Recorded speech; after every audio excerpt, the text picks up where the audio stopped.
Welcome to the Heart's Haven. Let the story begin. The millionaire saved a girl in the cold night, then learned she was his child. The wind cut through the streets like a quiet warning no one stopped to hear. It was one of those winter nights where the city kept moving, headlights flashing, people rushing home, collars pulled high, everyone chasing warmth, everyone minding their own lives. No one noticed the small figure sitting near the edge of a dimly lit sidewalk. Except him. Ethan Carter wasn't supposed to be there. A man like him didn't wander empty streets at 11:47 p.m.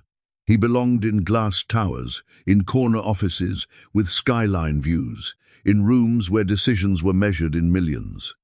But that night, something restless had pulled him out of his world of certainty and into the cold. His car slowed almost without permission. At first, he thought it was just a pile of forgotten things, maybe a discarded bag, maybe a shadow playing tricks under a flickering streetlight. But then it moved. Small, fragile. A girl. She couldn't have been older than 7. She sat, curled into herself, knees pulled tight to her chest, her thin jacket no match for the biting air. Her hands trembled as she clutched something close, an old, worn backpack, like it was the only thing anchoring her to the world. Her breath came out in faint clouds, barely visible, like even the cold was trying to erase her. Ethan's fingers tightened on the steering wheel. He should have kept driving. That's what logic said. That's what the world expected. Someone else would stop. Someone always did, right? But no one had. And as his headlights washed over her, she lifted her face. For a second, just a second, the world stilled. Her eyes met his. Wide, tired, and carrying something far too heavy for a child. Then she whispered, so softly it almost disappeared into the wind. "Please, I just want to go home."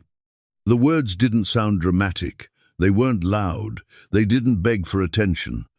But they hit him harder than anything he'd heard in years. Ethan Carter froze. Because something about that voice, something about the way she said home, didn't feel like a stranger's plea. It felt familiar. Too familiar. A strange pressure built in his chest, sharp and sudden, like a memory trying to break through a door he'd kept locked for years. He didn't understand it. He didn't want to. But he couldn't ignore it either. The car idled. Seconds passed. Then, with a quiet exhale he didn't realize he'd been holding, Ethan reached for the door. Cold air rushed in the moment. He stepped out, biting through his coat, but he barely noticed. His eyes were locked on the girl as he walked closer, slow, careful, like approaching something fragile that might disappear if he moved too fast. She didn't run. She didn't speak again. She just watched him. And as he got closer, something inside him shifted, subtle but undeniable. Because now, under the pale glow of the streetlight, he could see her clearly. And the feeling in his chest only grew stronger. He didn't know her. He was sure of that. And yet, every instinct in him whispered the same impossible thought. This wasn't just a moment. This was something he had been meant to find.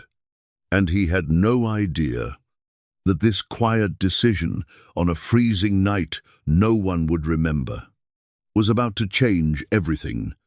Ethan Carter had faced boardrooms filled with tension, negotiations that could collapse empires, and decisions that carried the weight of thousands of lives. None of that prepared him for this. Up close, the cold felt sharper.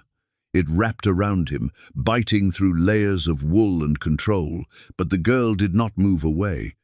She simply sat there, as if the world had already taken everything it could from her, and there was nothing left to protect.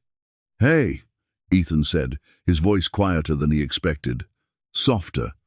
He crouched down, careful, keeping just enough distance so he would not startle her.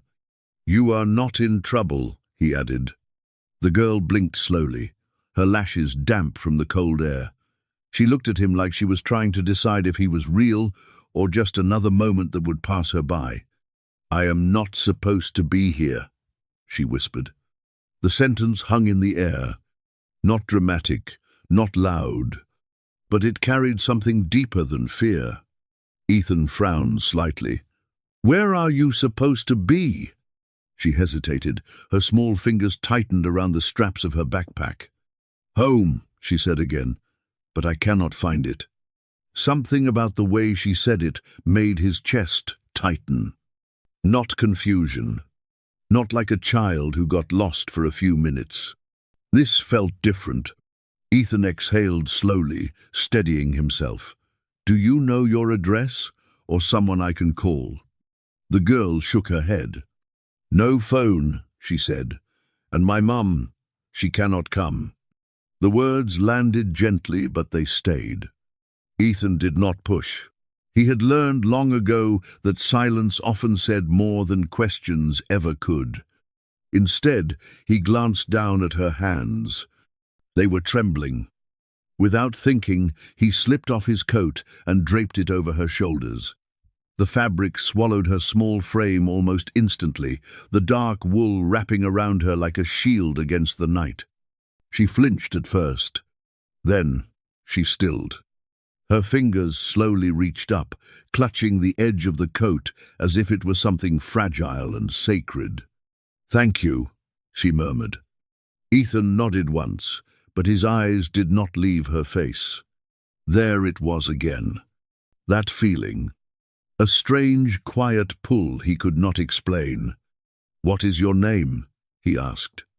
The girl looked up at him, her expression soft but steady now. "Lily," she said. "Just Lily." Ethan waited, but she did not add anything else. No last name. No details. Just Lily. He swallowed, something unspoken settling heavier in his chest. "All right, Lily," he said gently. "Let us get you somewhere warm." She studied him for a long moment, as if measuring something deeper than his words. Then, slowly, she nodded. Ethan stood and offered his hand. For a second, she did not take it. Then her small fingers slipped into his. The contact was light, almost weightless. But it sent a quiet shock through him, something he could not place, something that felt like memory brushing against the present. He tightened his grip just slightly. Not enough to hold her. Just enough to let her know he would not let go. They walked toward the car together, the city still moving around them, unaware that something had already begun to change.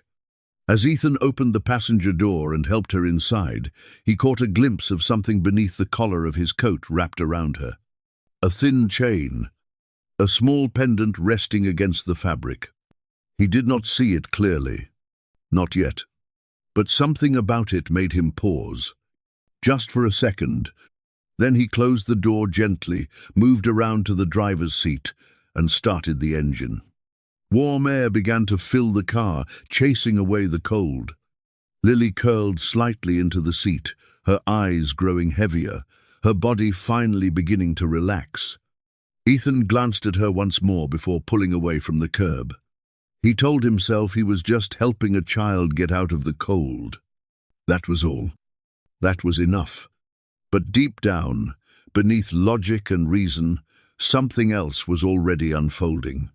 Something he could not see yet. Something that had been waiting a very long time to find him. The heater hummed softly as the car moved through the quiet streets, warm air slowly replacing the sharp edge of the night.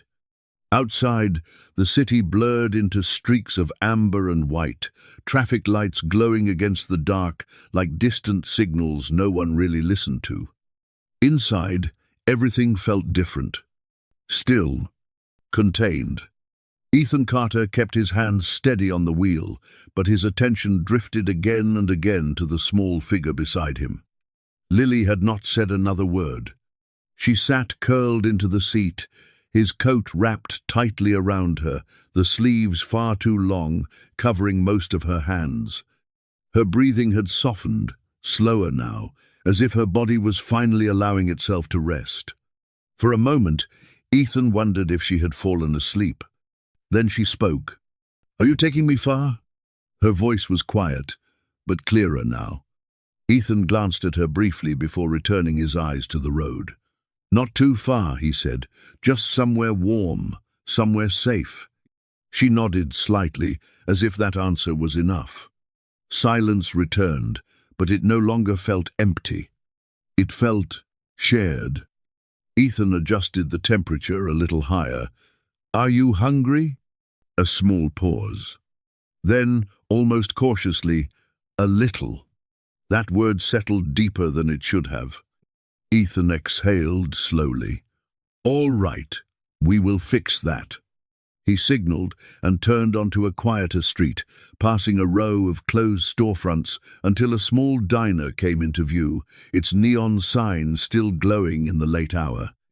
It was the kind of place that stayed open for people who had nowhere else to go. He pulled into the parking lot and turned off the engine. For a second, neither of them moved.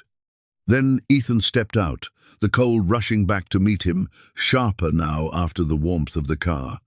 He moved quickly to Lily's side and opened the door. She looked up at him, her eyes searching his face again. That same look, careful, measuring, almost as if she was trying to recognize something she could not quite name. "You can come," he said gently. She hesitated only a second before placing her hand in his again. Inside the diner, the air was thick with warmth and the faint smell of coffee and toasted bread. A few late-night customers sat scattered in booths, speaking quietly, each wrapped in their own world. Ethan guided Lily to a corner booth and helped her climb into the seat. She sat carefully, still holding the edges of his coat close around her. A waitress approached with a soft smile, placing 2 menus on the table, but Ethan barely glanced at them. "Can we get something warm for her?" he asked. "Soup, maybe, and a grilled cheese, and milk." The waitress nodded without question and disappeared toward the kitchen. Lily watched everything with quiet focus, her eyes moving slowly from the lights to the window to Ethan's face, as if taking in a world she had not fully belonged to before. "You do not have to sit with me," she said suddenly. Ethan blinked. "What?" "You can go," she added. "I will be okay." The words were simple, but something about them made his chest tighten again. He leaned back slightly, studying her. "Why would I leave?" She shrugged, looking down at her hands. "People usually do." The honesty in that sentence landed heavier than anything else that night. Ethan did not answer right away. Instead, he reached across the table and gently adjusted the edge of his coat around her shoulders. "I am not people," he said quietly. Lily looked up at him then, really looked at him, and for the first time something shifted in her expression. Not fear, not uncertainty. Something softer. Something that looked a little like trust. The food arrived moments later, steam rising from the bowl of soup, warmth filling the space between them. Lily wrapped her hands around the cup of milk first, holding it close, letting the heat seep into her fingers. Ethan watched her carefully, and as she lifted her sleeve to take a small sip, the fabric of his coat shifted just enough. The chain around her neck slipped into view again. This time, the pendant turned slightly under the light. Ethan's breath caught. He leaned forward, just a fraction. Not enough to alarm her, just enough to see. His heart gave a slow, heavy beat, because even from that distance, he knew that pendant, or at least, he thought he did. And suddenly, the night no longer felt like chance. It felt like something was beginning to reveal itself, piece by piece. Ethan did not reach for the pendant. Not yet. He leaned back slowly, steadying his breath, forcing his eyes away from it, as if looking too long might confirm something he was not ready to face. Lily continued eating, unaware. She dipped her spoon carefully into the soup, blowing on it the way children do when they have learned patience from necessity, not comfort. Every movement was small, deliberate, as if she had taught herself to take up as little space as possible in the world. Ethan watched her in silence, and the feeling returned.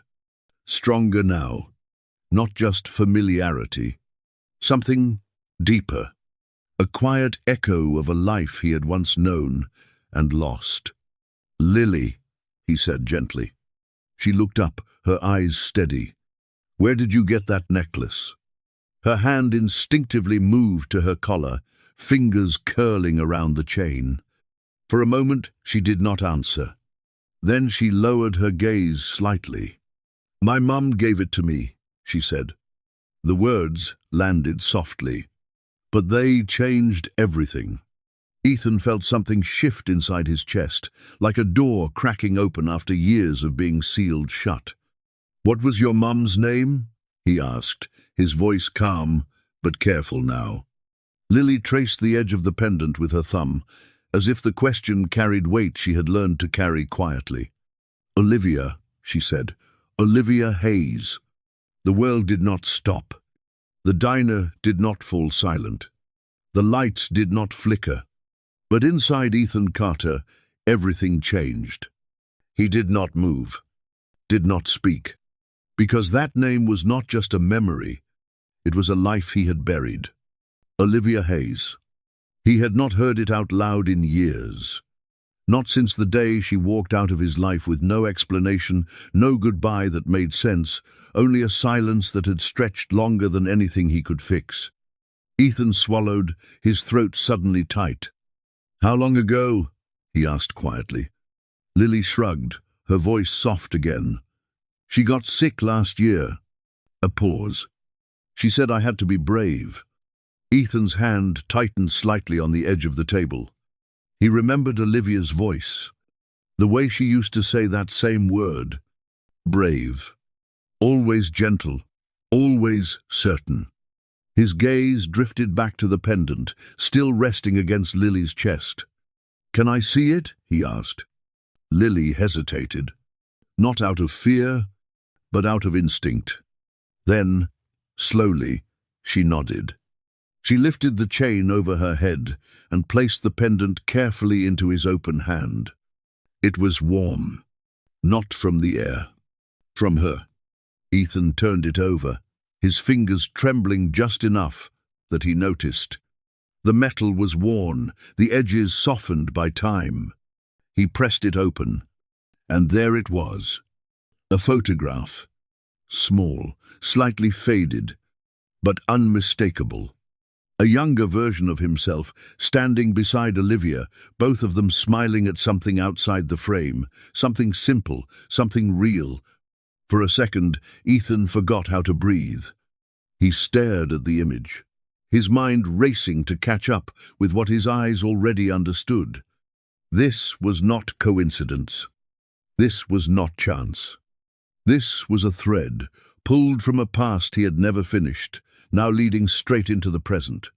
He closed the pendant slowly, his hand tightening around it for just a moment before he returned it to her.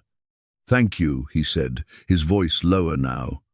Lily slipped it back over her head, tucking it safely beneath the coat again. She watched him carefully. "You knew her," she said. It was not a question. Ethan met her eyes. For the first time since that night began, there was no distance left in his gaze. Only truth waiting at the edge of being spoken. "Yes," he said quietly. "I did." And in that moment, something unspoken passed between them. Not full understanding. Not yet. But something close. Something that felt like the beginning of an answer neither of them had been looking for. Until now. Ethan did not look away from her. Not this time. The noise of the diner faded into something distant, like a world that no longer quite mattered. Plates clinked softly somewhere behind him, a door opened and closed, but all of it felt far removed from the quiet space at that table. Lily sat across from him, small hands wrapped around the cup of milk, her eyes steady, waiting. "You knew her," she had said. Ethan drew a slow breath, as if the air itself had become heavier. Yes, he repeated. And then, after a brief pause, she was very important to me. Lily lowered her gaze slightly, absorbing that. My mom did not talk about a lot of people, she said, but she talked about you. Ethan's heart gave a sudden, uneven beat. She did? Lily nodded. She said you were kind, that you worked too much. A faint, almost shy smile touched her lips, and that you did not always say what you felt. Ethan let out a quiet breath that almost turned into a laugh, though there was no real humor in it. That sounds like her, he said. The words came easier now, but they carried something fragile with them. Lily traced the edge of her cup with her finger. She used to say, she continued slowly, that some people walk away because they are afraid, not because they do not care. Ethan stilled. The sentence settled deep, like something meant for him long before this moment ever happened. He looked down briefly, gathering himself. I did not know, he said carefully. About you. Lily's eyes lifted again, searching his face. I know, she replied. There was no accusation in her voice. No anger. Just quiet acceptance. She said it was not the right time, Lily added.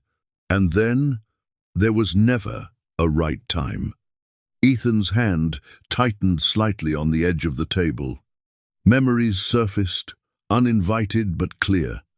Long nights, missed calls, opportunities postponed in the name of building something bigger, something that now felt strangely small. And after she got sick, Lily continued, her voice softer now, she told me if I ever got lost, I should look for someone who would not leave. The words hung there, gentle but unshakable. Ethan met her eyes again. And you came out here tonight? He asked. Lily nodded. I thought maybe I would find that person. Silence followed. Not empty, not uncomfortable, just full. Ethan leaned back slightly, exhaling as if something inside him was finally giving way.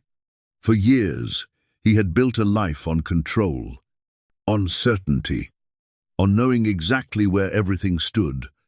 But nothing about this moment fit into any of that. And yet, it felt more real than anything he had known in a long time. He looked at Lily, really looked this time, beyond the cold, beyond the circumstances, at the way she held herself, at the quiet strength in her voice, at the echo of someone he had once loved, reflected in ways he could no longer ignore. Lily, he said gently. She straightened just a little, attentive. You are not alone anymore. The words were simple, but they carried something new. Not a promise spoken out of impulse, not a gesture meant to pass the moment. Something steadier, something that felt like the beginning of responsibility. Lily did not respond right away. She just studied him, as if weighing the truth of what he had said. Then, slowly, she nodded. And for the first time since that night began, she did not look like she was waiting for him to leave. The warmth of the diner lingered even as they stepped back into the night. This time, the cold did not feel as sharp. Ethan walked beside Lily, slower than before, matching her pace without thinking. The parking lot was nearly empty, the distant hum of traffic echoing faintly beyond the quiet street. Overhead, the sky stretched wide and dark, clear enough that a few scattered stars managed to break through the city glow. Lily held his coat close around her, but her hand did not leave his. Not once. When they reached the car, Ethan opened the door for her again, more carefully this time, as if the moment itself deserved attention. She climbed in, settling into the seat with a quiet familiarity that had not been there before. He closed the door gently and moved around to the driver's side. For a second he paused. His hand rested on the roof of the car as he looked out into the distance, his thoughts catching up with him all at once. Olivia. The name echoed again, but now it carried more than memory. It carried consequence. Ethan exhaled slowly, then slid into the driver's seat and started the engine. The heater came to life, filling the space with warmth, but his mind was already moving ahead. He could not take her back to the street. That was no longer a question. But where could he take her? The answer came before he could stop it. Home. The word settled differently now. Not just a place, a responsibility. Ethan glanced at Lily. She had leaned her head lightly against the window, her eyes half closed, but not fully asleep. Trust had softened her posture, but something in her still remained alert, as if she had learned not to let go completely. "Lily," he said gently. She turned her head slightly. "Yes? I am going to take you somewhere safe tonight," he said. "You can rest there. We will figure everything out in the morning." She studied him for a moment, then nodded. "Okay." No hesitation, no fear, just trust. Ethan tightened his grip on the steering wheel, something quiet and steady forming inside him. He pulled out of the lot and drove through the sleeping city, the roads opening up as traffic thinned. Streetlights passed in slow rhythm, casting brief shadows across Lily's face, each one revealing the same thing: familiarity. It was no longer a fleeting feeling. It was undeniable. The curve of her cheek, the calm in her eyes, the quiet strength in the way she held herself. All of it echoed someone he had once known better than anyone else. Ethan's jaw tightened slightly. "How long did you live with your mum?" he asked, keeping his voice even. "All my life," Lily said softly, "until last year." He nodded once. "And after that?" Lily looked down at her hands. "I stayed with someone she knew," she said, "but it did not feel like home." Ethan did not ask more. He did not need to. The way she said it was enough. Silence filled the car again, but this time it carried something heavier. Not uncertainty. Truth. Ethan turned onto a familiar street, the city slowly shifting from crowded blocks to quiet, tree-lined avenues. Large homes stood back from the road, their windows dark at this hour, their presence calm and still. He pulled into a long driveway and brought the car to a stop in front of a modern home, its exterior lights casting a soft glow across the stone and glass. Lily looked up. "This is your house?" she asked. Ethan nodded. "Yes." She took a small breath, her eyes moving across the space, taking it in. Then she looked back at him. "Can I come inside?" The question was simple, but it carried everything.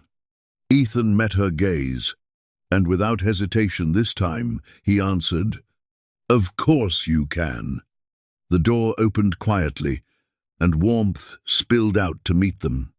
Not just from the heating, from something else. Something softer. Ethan stepped aside slightly, giving Lily space, not rushing her, not guiding her in, just allowing. She stood at the threshold for a moment, looking, not at the furniture, not at the polished floors or the high ceilings, at the feeling of it, as if she was trying to understand what it meant to step into a place that might finally hold her. Then, slowly, she crossed inside. Her footsteps were light, careful against the hardwood floor.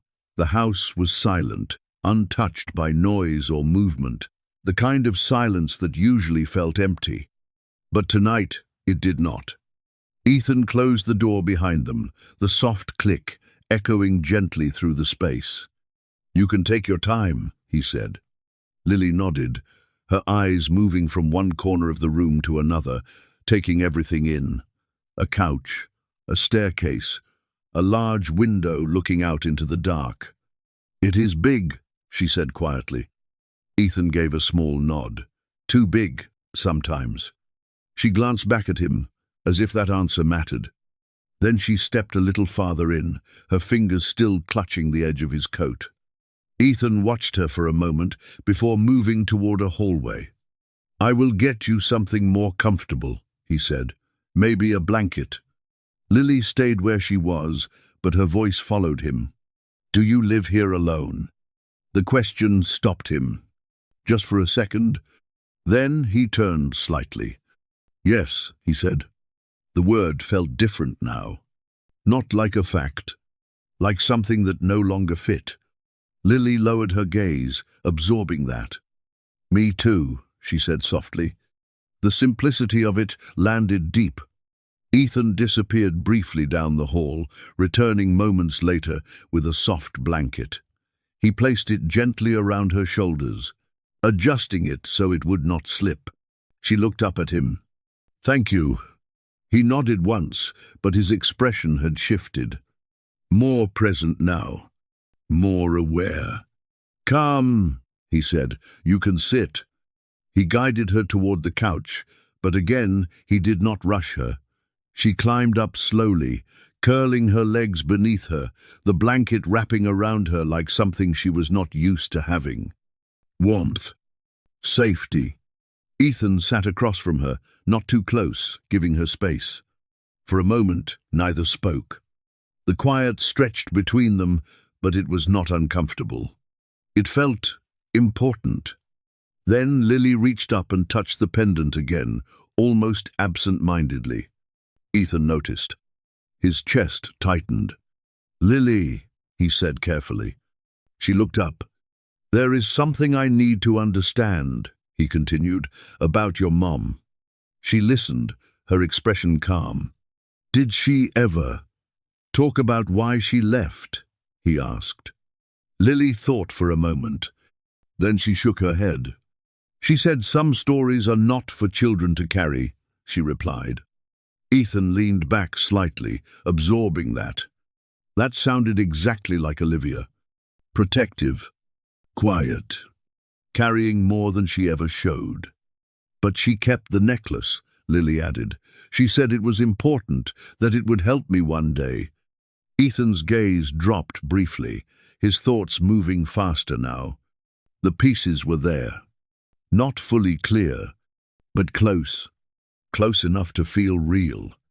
He looked back at Lily, at the way she sat there, small but steady, at the reflection of a past he had never finished. And for the first time, the question he had been avoiding rose fully to the surface. Not as fear, not as doubt, but as truth waiting to be spoken. Ethan leaned forward slightly, his voice quieter now. "Lily, how old are you?" She answered without hesitation. 7.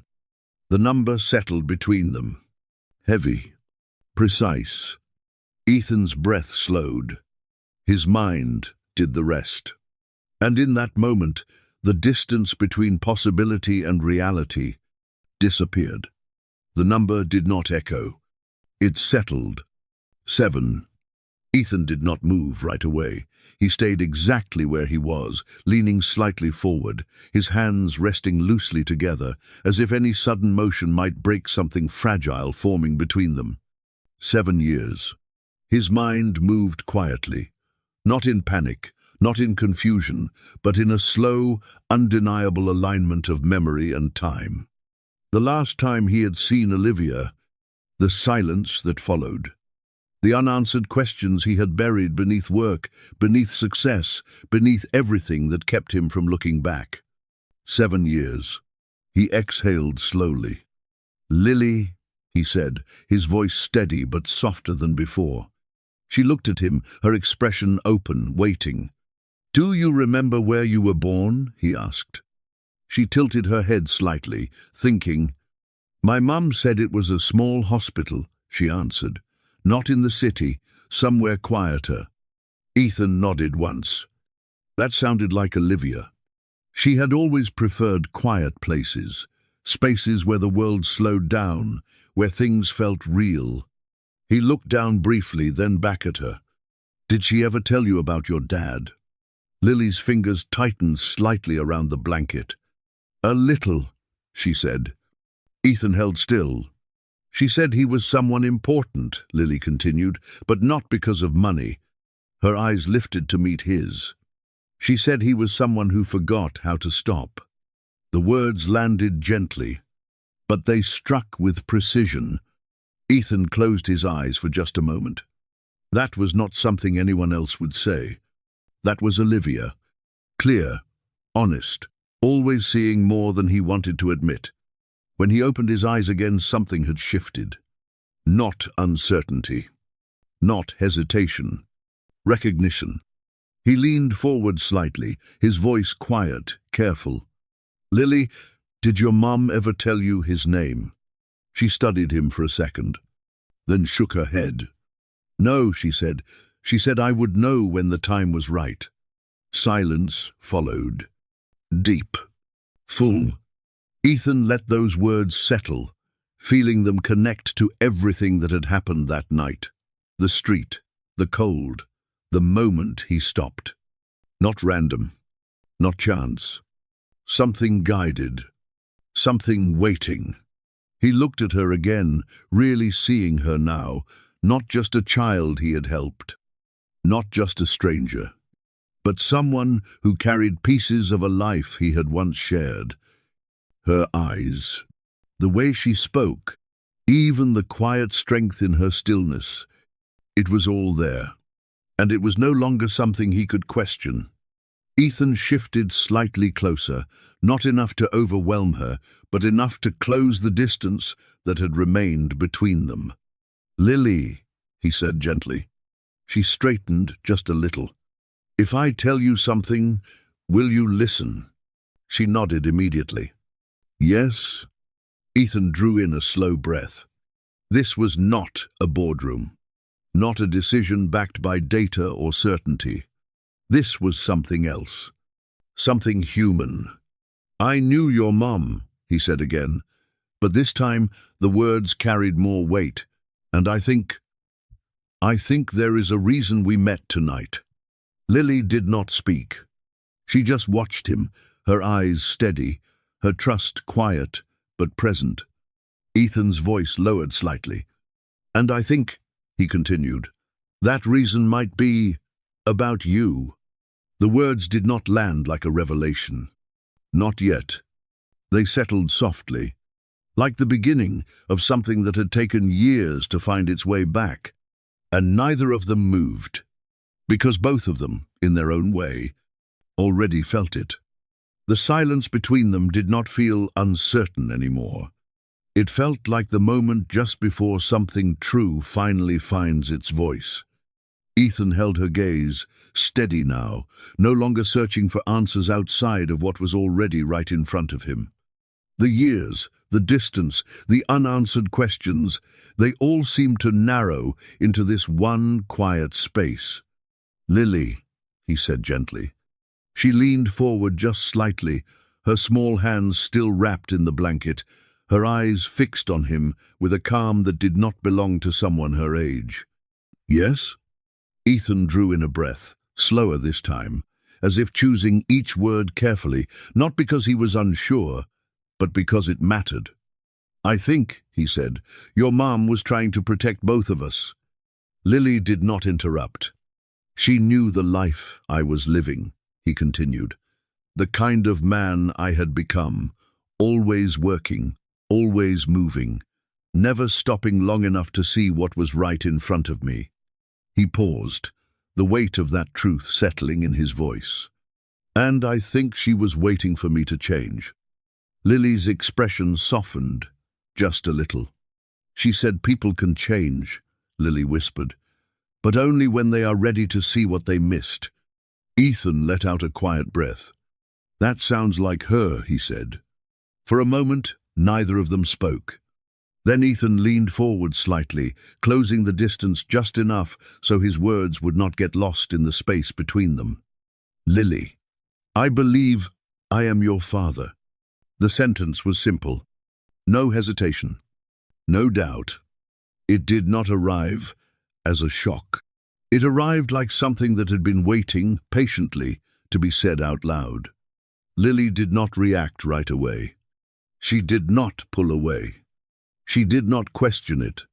She just looked at him, longer this time, as if she had been holding that possibility somewhere deep inside, waiting for it to take shape. Then quietly she asked, "Are you going to leave?" The question was small, but it carried everything. Ethan felt it fully, not as a challenge, as a choice. He shook his head, his voice steady. No, not rushed, not emotional, certain. "I am here," he said, "and I am not going anywhere." Lily's shoulders lowered just slightly, a tension she had carried without showing finally easing. She shifted closer, not all at once, but enough to close the space between them. And Ethan did not hesitate. He reached out, gently, giving her time, letting her decide. When her small hand met his again, it felt different. Not fragile, not uncertain, connected. Outside, the night continued like it always did. Cars passed. Lights flickered. The world moved forward. But inside that quiet home, something had changed. Not because a millionaire stopped for a child, but because a man finally stopped long enough to find what he had lost. And a little girl, who had been searching for home in the cold, had finally found it. Not in a place, but in a person. And sometimes the greatest fortunes are not built. They are found in the moment you choose to stay.